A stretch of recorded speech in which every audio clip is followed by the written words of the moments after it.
Le troisième art a beaucoup inspiré le septième. Après tout, Méliès n'appelait-il pas ses plans des tableaux? La photographie est devenue comme une forme avancée de peinture. Le premier film sur le milieu est Ridaguin peintre cubiste en 1912 de Charles Prince, reprenant son personnage burlesque Rigadin, mis en scène par Charles Monca, un des premiers personnages comiques récurrents, avec Max Linder avant Chaplin. Bref, on utilise ici la peinture comme support comique, plus qu'un outil artistique. Et au début ce ne sera que ça, un support narratif, comme dans Chantage d'Hitchcock, premier film britannique parlant, ou La chienne de Jean Renoir, fils d'Auguste Renoir, qui en 1936 reprendra le tableau de son père, La Balançoire, dans Une partie de campagne, et énormément d'autres de ses tableaux, faisant métaphoriquement du cinéma, le fils et l'héritage de la peinture. Avant ça, en 1920 et 1922, étaient sortis les premiers films du cinéma expressionniste allemand, à savoir Le cabinet du docteur Caligari, de Robert Wiene, inspiration première de l'univers courbé à la lumière contrastée de Burton, jouant sur les silhouettes et les formes incongrues, et Nosferatu de Murnau,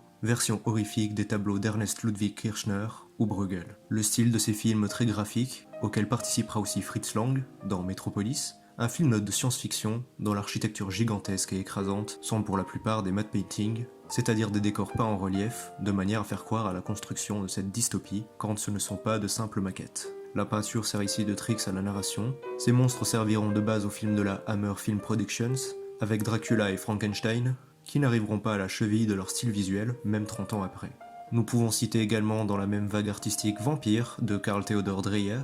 dont les silhouettes, le cadrage et la composition des plans doivent énormément au troisième art. Le blockbuster Napoléon d'Abel Gans, véritable fresque de 6 heures, datant de 1927, qui, limité par les moyens de l'époque, propose une forme de ratio en 16 neuvième, en combinant 3 films en 4 tiers. Oui, je sais que 4 x 4 ça fait 16, mais c'est une image. Devenant un des premiers split screen de l'histoire, en s'inspirant donc pour sa forme à la fois des triptyques, comme le Jardin des délices de Jérôme Bosch et ses 3 parties, et des peintures et des représentations de Napoléon, par Jacques-Louis David notamment. Je pourrais parler aussi du segment de New York Stories, réalisé par Martin Scorsese, et son peintre imaginaire Lionel Dobie, une sorte de Jackson Pollock, ne peignant certainement pas en silence. Le premier biopic de peintre sort en 1936, et c'est Rembrandt, d'Alexander Korda, sur le célèbre créateur de la leçon d'anatomie. En 1945 sort une adaptation du roman Le portrait de Dorian Gray, d'Oscar Wilde, avec une Angela Lansbury de 20 ans, un livre désignant l'immortalité que nous confère une œuvre artistique, l'aspect éphémère de la vie face à l'art, qui, lui, laissera une trace de votre passage pendant des millénaires. Pour nous montrer cela, ici c'est la peinture qui devient éphémère,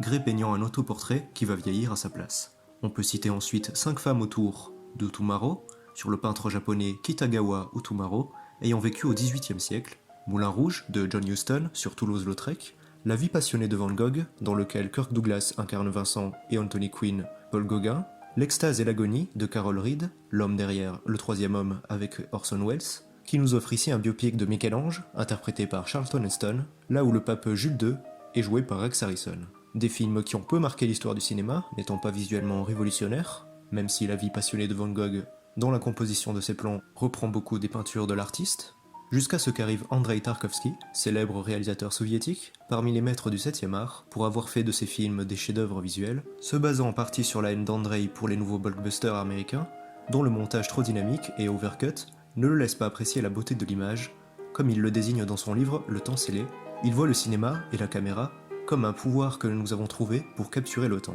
Voir des citoyens du 19e siècle, alors tous morts en vie, et capte énormément la nature et son aspect encore une fois éphémère, en faisant des films très lents et contemplatifs, où chaque plan a son importance, devenant une base pour des réalisateurs comme Béla Tarr ou Terrence Malick, mais je ferai une vidéo entièrement sur lui pour approfondir tout ça. Il sort donc en 1969 Andrei Roublev, inspiré librement de la vie de ce moine et peintre ayant vécu au XIVe siècle, Tarkovsky étant un grand catholique, à travers 8 tableaux comme il les appelle, et un épilogue, le tout en presque 4 heures. Je peux citer ensuite Edvard Munch, La danse de la vie de Peter Wilkins, sur le peintre du cri, Frida Nature vivante de Paul Leduc, premier biopic sur Frida Kahlo, Caravaggio de Derek Jarman, Gauguin Le loup sous le soleil avec l'immense Donald Sutherland, Vincent et Théo de Robert Altman avec Tim Roth, et Van Gogh de Maurice Pialat avec Jacques Dutronc. Je parle de biopic depuis tout à l'heure, mais je n'ai pas parlé des documentaires comme ceux de Chez nous, de Sacha Guitry, filmant en 1915 les plus grandes personnalités de son temps, à ses yeux, à savoir Sarah Bernard, Monet, Renoir, Rodin, Rostand ou encore Saint-Saëns. Jackson Pollock en 1953, Le mystère Picasso, dans lequel le peintre cubiste est filmé par Henri-Georges Clouzot, ou encore Faites le mur sur Banksy. Il y a aussi les collaborations entre les artistes, le peintre ayant le plus bossé pour le cinéma étant Salvador Dali, à qui Luis Buñuel doit beaucoup pour son chien andalou. Il a aussi dessiné les scènes oniriques de la maison du Dr Edwards, d'Hitchcock, et a failli bosser pour Jodorowsky, avec H.R. Giger, dans son adaptation annulée de Dune de Frank Herbert. Pour finir avec les biopics, je peux parler de Basquiat, avec Jeffrey Wright et David Bowie dans le rôle d'Andy Warhol, Surviving Picasso avec Anthony Hopkins, I Shot Andy Warhol avec Jared Harris, Pollock de et avec Ed Harris, Moulin Rouge, Frida avec Salma Hayek, Gauguin avec Kiefer Sutherland, 17 ans après que son père Donald ait interprété le même peintre, La jeune fille à la perle, dans lequel Colin Firth incarne Vermeer, Klimt de Raoul Ruiz avec John Malkovich, Les fantômes de Goya de Milos Forman avec Stellan Skarsgård, La ronde de la nuit avec Martin Freeman en Rembrandt, Little Ashes, dans lequel Robert Pattinson incarne Salvador Dali, Van Gogh Painted with Words avec Benedict Cumberbatch, Bruegel Le Moulin et la Croix avec Roger Hauer, Minuit à Paris de Woody Allen avec Adrien Brody en Dali et dans lequel on peut voir aussi Toulouse-Lautrec, Picasso et Gauguin, Mr. Turner avec Timothy Spall, Cézanne et moi avec Guillaume Gallienne, The Final Portrait de Stanley Tucci avec Geoffrey Rush, Gauguin Voyage de Tahiti avec Vincent Cassel, At Eternity's Gate avec Willem Dafoe en Van Gogh, Rodin avec Vincent Lindon, et cette année est sorti un biopic de Michel-Ange par le co-scénariste de 3 films de Tarkovsky, Andrei Konchalovsky, qui avait coécrit avec lui Andrei Roublev et L'enfance d'Ivan. Mais aussi le film d'animation Joseph sur Joseph Bartoli, avec les voix de David Marsay, Valérie Lemercier, François Morel et Gérard Hernandez, dans lequel on peut voir Frida Kahlo, elle aussi visible dans Coco de Pixar. J'aimerais citer également 10 Lily à Paris de Michel Oslo, qui, comme le film de Guitry cité précédemment, nous présente toutes les plus grandes personnalités de cette époque, à savoir Louise Michel, Marie Curie,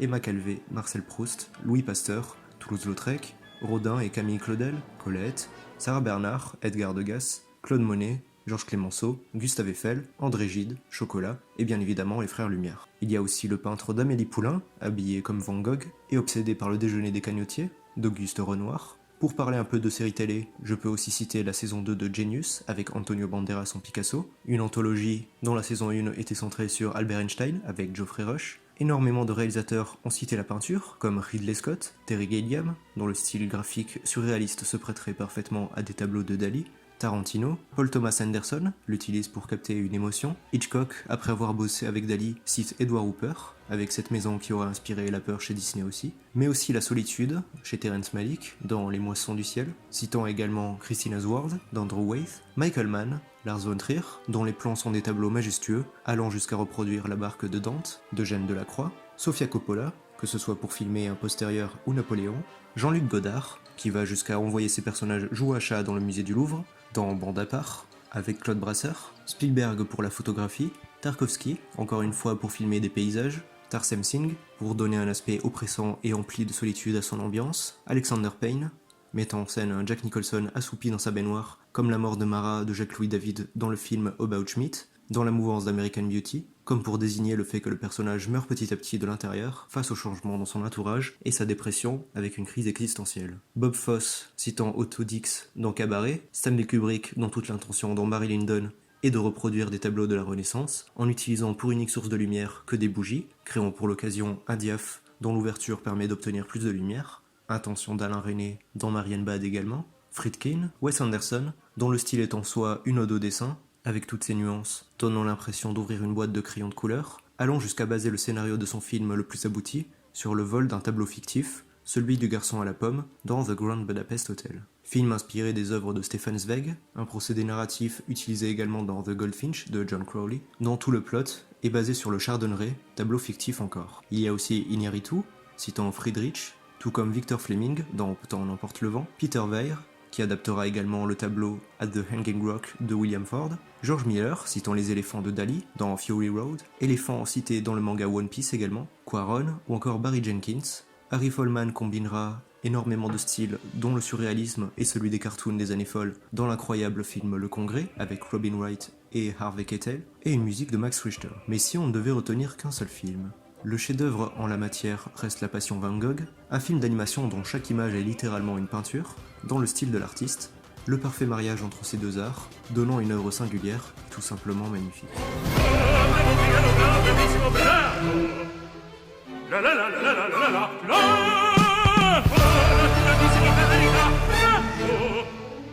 la la la la la la la la la.